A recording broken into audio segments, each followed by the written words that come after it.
Makin jadul makin dicari, bener nggak bos? Like this one, es lilin jadul yang nggak pernah kehilangan penggemar. Dulu sih banyak yang jual keliling pakai gerobak ya bos, tapi sekarang udah modern. Tren nostalgia ke masa lalu menginspirasi Bos Theo untuk mengeruk cuan. Kesannya sih emang jadul, tapi di tangan yang tepat es lilin bisa jadi cuan unggul. Halo bos, selamat datang di Es Lilin Likliki. Nah, mau tahu bedanya es lilin Likliki dengan es lilin yang lain? Dan gimana ya cuannya es lilin Likliki ini?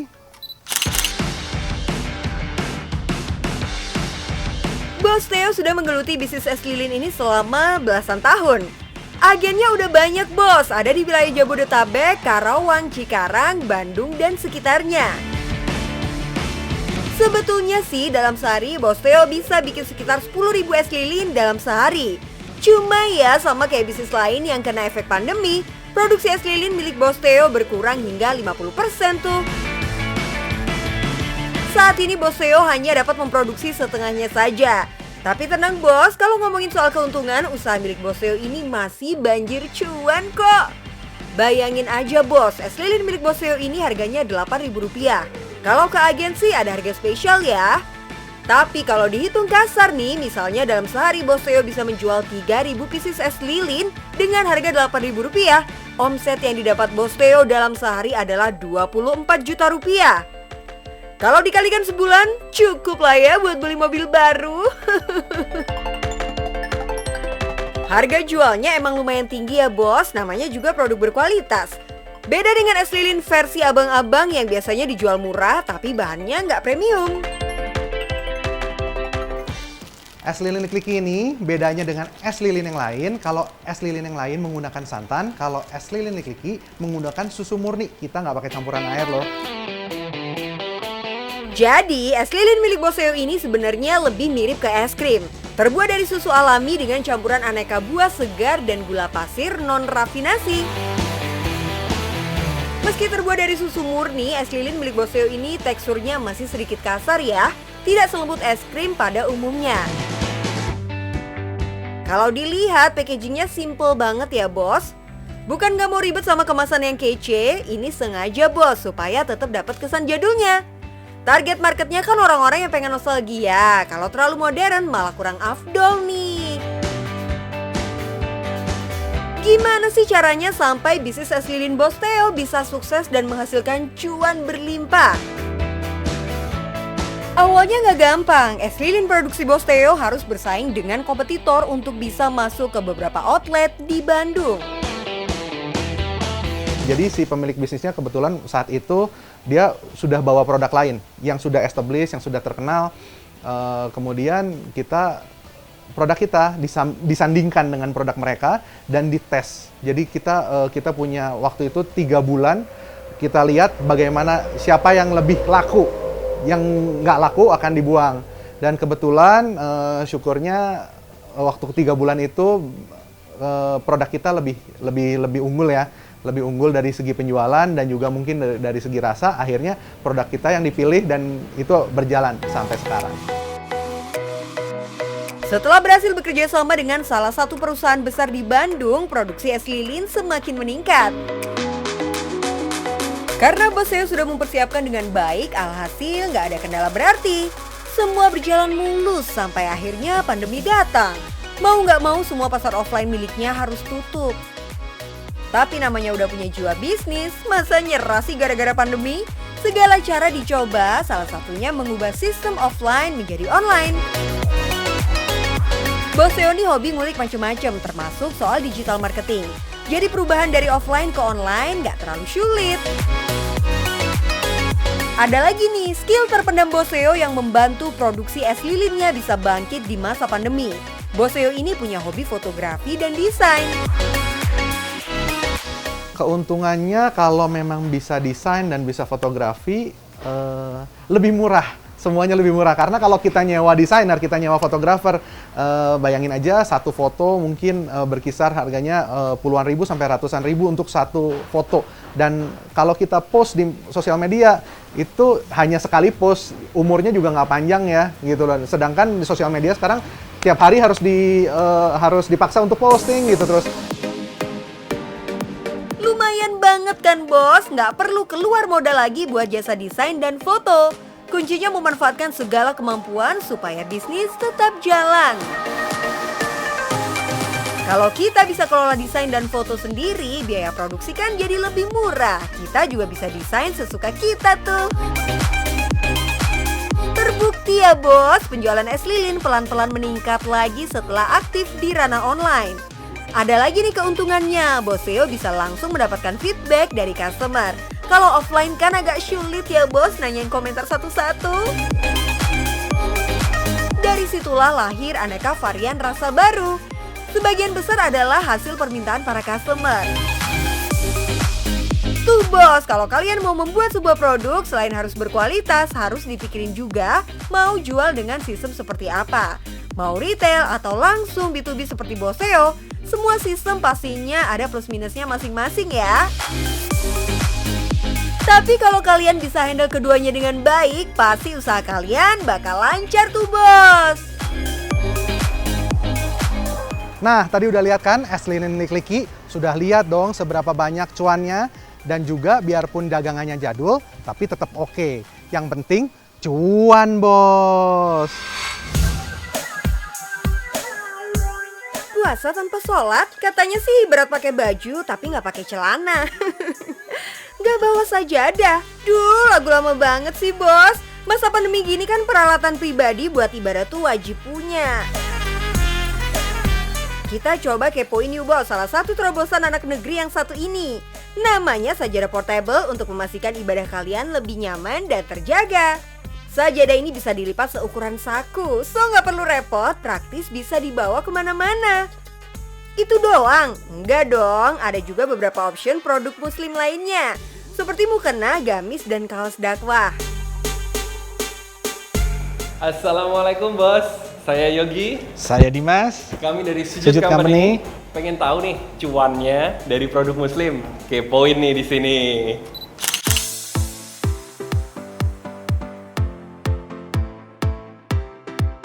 Bos Dimas dan Bos Yogi inilah yang punya ide kreatif membangun bisnis perlengkapan ibadah dengan mitra tersebar di 30 lebih negara dan 300 reseller di dunia. Kegiatan orang-orang zaman now kan serba sibuk ya bos. Banyak yang menghabiskan waktu di luar dengan bekerja, jalan-jalan, dan sebagainya.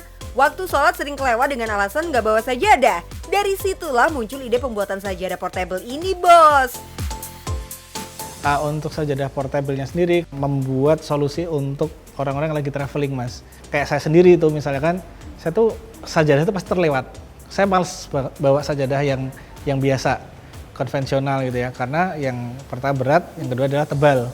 Nah, jadi kita gimana caranya membuat inovasi produk. Oh ini harus, yang pertama adalah ringan, simple, sama dia anti bau. Ide pembuatan produk ini berawal pada tahun 2020 lalu. Bos Dimas dan Bos Yogi terinspirasi dari brand fashion Jepang yang berkonsep easy to use. Awalnya sih cuma dimulai dari satu item sajadah portable saja bos. Setelah mendapat respon positif, pembuatan sajadah portable terus bertambah hingga 300 pieces di bulan pertama. Sekitar 6 bulan kemudian, produksi sajadah meningkat tajam mencapai 6.000 pieces. Cakep ya bos, yang namanya anak muda kudu kreatif emang. Peminat sajadah portable ini pun gak tanggung-tanggung bos. Selain Indonesia, beberapa negara juga tertarik nih, mulai dari Singapura, Malaysia, Brunei Darussalam, dan merambah keluar Asia.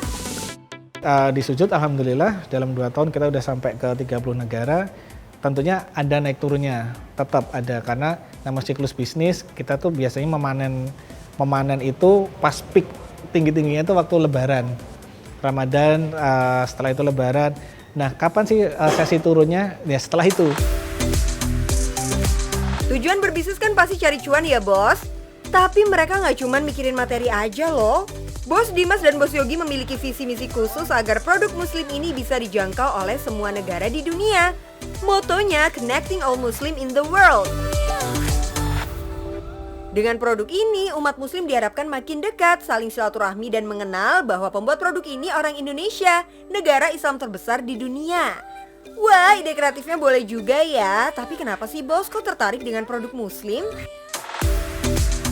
Jadi kita itu kan by data ya mas ya, by data kita cari dulu market kategori kita di mana, industri kategori kita seperti apa, kemudian seluas apa sih market kita gitu. Nah, setelah kita dapat datanya di dunia itu muslimnya tuh ada 1,9 miliar orang. Nah, itulah kenapa itu adalah market yang menurut kami adalah market yang manis banget, Mas. Sedangkan di Indonesia sendiri ada 240 juta. Selain bisa dilipat dan menjadi ukuran yang sangat kecil, sajadah portable ini juga memiliki keunggulan lain, Bos. Bahan taslan premium dan parasut yang bersifat tidak tembus air dan bebas bau apek. Kalau kena kotoran atau noda, cukup dilap saja menggunakan kain atau tisu basah. Selain sajadah, usaha ini terus melakukan ekspansi dengan menciptakan berbagai produk muslim lainnya. Kalau produksi ada sekitar di sajadah sendiri itu ada beberapa, Mas. Di sajadah sendiri itu mungkin ada 8 jenis ya. 8 jenis belum nanti kalau kita ngomongin ukuran dan customize. Kemudian kita sudah ke arah mukena. Kemudian sarung kita juga udah ada. Kemudian itu fashion, Mas. Fashion baju-baju gitu. Kemudian apparel kita juga ada kaos yang untuk cowok gitu, kaos dakwah gitu. Proses desain tiap produk dilakukan oleh Bos Dimas dan Bos Yogi sendiri bersama dengan staf yang ada. Desainnya juga nggak sembarangan ya, Bos. Meski judulnya produk untuk umat muslim, tetap ngikutin tren di dunia fashion.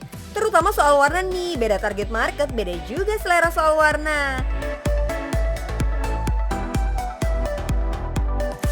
Kreativitas untuk mengembangkan produk jadi senjata utama supaya pelanggan nggak bosen.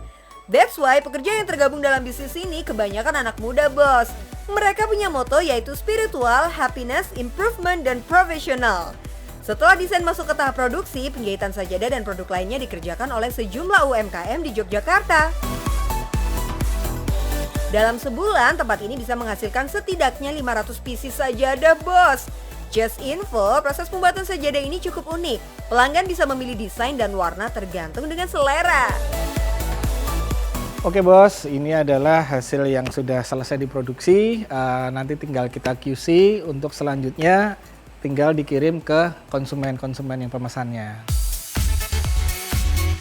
Oke deh, kira-kira nih, Bos, dari semua produk muslim yang ada, average-nya bisa berapa sih yang laku tiap bulannya?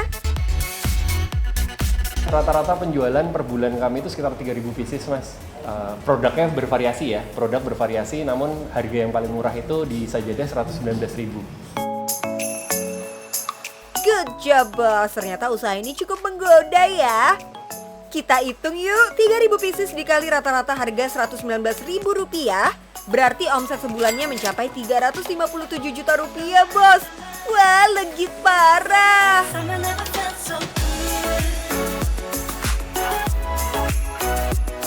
Tiap ada produk yang launching, langsung deh dipromoin oleh sejumlah influencer plus foto-foto menarik lainnya. Pemasarannya juga dilakukan dengan cara masa kini, yaitu digital marketing. Hebat ya, Bos, yang muda yang berprestasi. Intinya, Bos, jangan pernah takut untuk mencoba. Apapun ide kreatif yang udah ada, tinggal dituangkan, diusahakan, dan diwujudkan. Masalah gagal itu mah cuma kerikil kecil. Tetap semangat ya, Bos. Let's go! Buat kalian teman-teman yang mau berbisnis, jangan takut untuk mencoba. Masalah gagal itu biasa, yang penting adalah ujungnya manis. Cuan, Bos!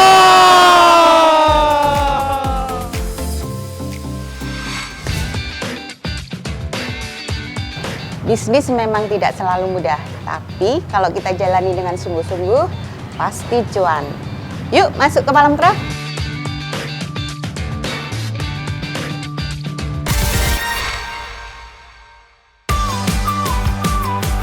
Jatuh bangun dalam dunia bisnis sih udah biasa ya, Bos. Lalu bagaimana kalau usaha yang susah payah dirintis malah ludes terbakar dengan kerugian mencapai ratusan juta rupiah?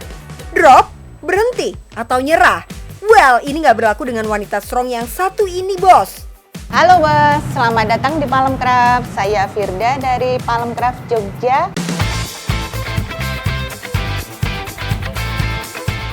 Bisnis memang tidak selalu mudah, tapi kalau kita jalani dengan sungguh-sungguh, pasti cuan. bos, menjadi seorang pebisnis itu harus tahan mental, tahan banting, dan tahan terhadap semua rintangan. Anyway, Bos Firda salah satu pengusaha berbagai produk kerajinan tangan di Yogyakarta. Usaha yang dibangun bersama sang suami sejak tahun 2004 ini fokus memproduksi berbagai produk kerajinan, mulai dari home decor, lighting, dan cermin hias. Kita pangsa pasar kita yang utama di Eropa, jadi di Prancis, Belgia, Polandia, kemudian ada juga di Belanda, Jerman. Hampir rata-rata di Eropa itu pangsa pasar utama kita. Tapi selain itu kita ada pernah masuk ke Amerika juga dan beberapa negara Asia, tapi dengan style yang berbeda-beda ya. Yes, meski nggak punya latar belakang sebagai seniman, Bos Firda suka banget sama produk-produk kerajinan yang terbuat dari bahan alam. Pas banget kan, karena di Yogyakarta banyak banget orang-orang terampil yang bisa membuat beragam jenis kerajinan. Dari situlah Bos Firda melihat peluang produk kerajinan pasarnya bisa lebih luas, nggak sekedar di toko oleh-oleh lokal. Akhirnya Bos Firda mulai mengumpulkan berbagai jenis kerajinan dari sejumlah crafter di Kabupaten Bantul, Jogja. Barang-barang kerajinan mulai ditawarkan secara online. Buah dari keuletannya, Bos Firda mendapat tawaran untuk ikut pameran. Setelah itu, produknya pun mulai dikenal dan makin diminati. Dan kemudian pada suatu saat kita ditawarin untuk ikut pameran di Jakarta oleh teman. Tapi ternyata pameran tersebut bukan pameran retail aja. Jadi di situ ternyata customernya tidak hanya pembeli dari Indonesia aja, tapi dari luar negeri juga ada. Dari sini, Bos, menjadi langkah awal bisnis ini berkembang. Bos Firda mulai memasok beragam jenis kerajinan untuk memenuhi kebutuhan konsumen dengan beragam varian. Perlahan tapi pasti, Bos Firda membangun rumah produksi sendiri di kawasan Bantul. Menyesuaikan tren memang menjadi salah satu tips jitu yang harus dilakukan agar produk yang dibuat nggak ketinggalan zaman. Dengan konsep ATM tentunya, Bos, alias amati, tiru, modifikasi. Kalau untuk in-house, kita kurang lebih ada 50 tenaga kerja. Tapi di luar workshop kita juga membuat klaster-klaster di kampung-kampung. Itu jadi setiap tenaga kerja kita yang in-house, kita membina di kampungnya mereka untuk membentuk satu kelompok yang akan menjadi sub kita. Di pertengahan pandemi tahun lalu, gudang produksi milik Bos Firda ludes terbakar. Berbagai produk yang siap dikirim ke konsumen lenyap dilalap si jago merah. Selain gudang, setidaknya ada 5 kontainer produk siap ekspor, beberapa kendaraan, dan berbagai alat penunjang lainnya. Semuanya nggak bisa diselamatkan, Bos. Kejadian ini sempat membuat Bos Firda jatuh, namun nggak butuh waktu lama.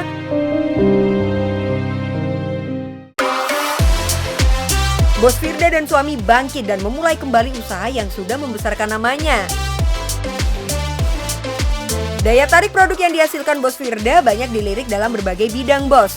Khususnya untuk interior seperti hotel, restoran, perkantoran, dan masih banyak lagi. Ada beberapa ciri khas bahan dasar produk kerajinan Bos Firda. Kebanyakan terbuat dari bahan alam seperti rotan, pandan, bambu, dan serat abaka.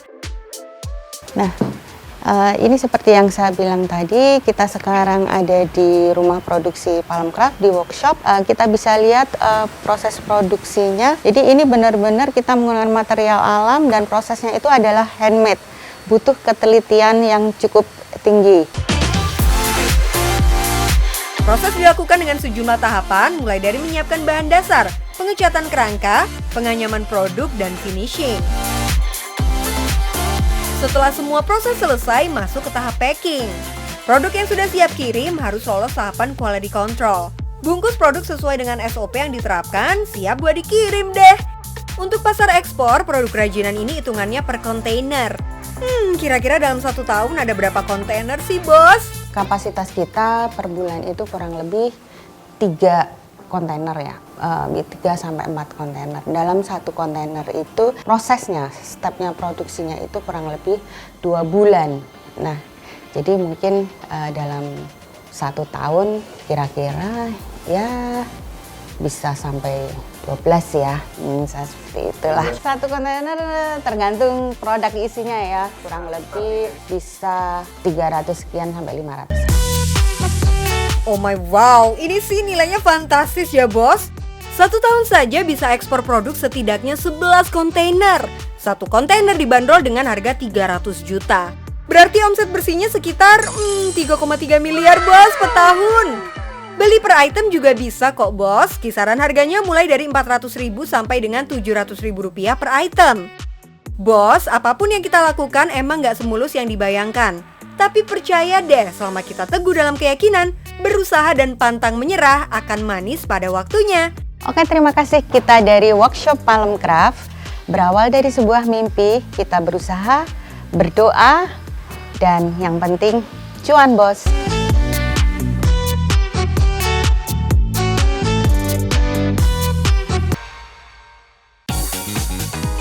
Gimana bos? Tayangan hari ini pasti menginspirasi buat mulai berbisnis kan? Cuan Bos masih bakal terus kasih ide dan inspirasi usaha. Setiap hari Rabu sampai Jumat jam 11:30. Dan Cuan Bos Weekend setiap Sabtu jam 12:30. Jangan sampai ketinggalan ya. Dan yang penting, cuan bos!